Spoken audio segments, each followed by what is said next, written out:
كريت خلاف بما به لسر زواجي دايك عائشة لغل بيغمبر صلى الله عليه وسلم كا او تريت هني قالن 89 سال بوا هني كيش قالن 89 سال بوا اصليا بابته شونه عائشة خاتون بيش رسول الله صلى الله عليه وسلم ما ربراي في عائشة تربو والله ربراي في عائشة تربو يجي عليه كاتعني زول 80 وصال كم ترشو شي كردو واشتكي اعتيادي ولا ناو عرب ابوني هبوه مكلتوري خوان والله تو بسلاتي روميو جوليت خيندو تو والله دايكي جوليت بجوليت على تو سيانزا صاله وقت بيلا من 80 تو اتوم ابو يبو يعني بو ان عيبنا بيوين يعني خوي نو صاله او كاتو زور طبيعي كبلوغي بو تو انا شو كان نو صاله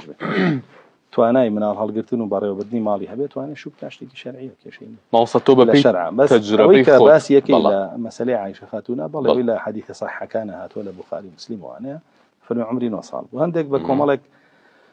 الزامات وبكملك حوادث ميجوي جرنا ولا نقول 8 صال بو ام بابتان بلام هو هيج اصل اساسي كينيا بلام زواجي رسول الله صلى الله عليه وسلم لقال عائشه انا بيكو زواجي دو كسياسه يسير كده مسدمه يعني كسك برو بلا من جنو صالح ينبو رسول الله هنا بيتي رسول الله صلى الله عليه وسلم جبريل هنا فيش كشي كتوتشي بل ورسول الله صلى الله عليه وسلم رسول الله ابو قوتي تشلبي ابو توتشي بل كما بحديثاته بل فعائشه خاتوني جافرتك فقيهي بابلين ميجوزاني نسبزاني عالم ابو كزياد ل 2000 حديث جراته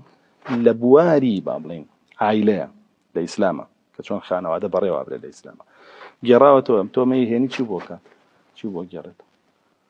يعني ما انا هم كمل بابه فروقات الانسان بدي قتيبه يعني من بوشيه معك ما قال هربو حزك خومه بوشي واقف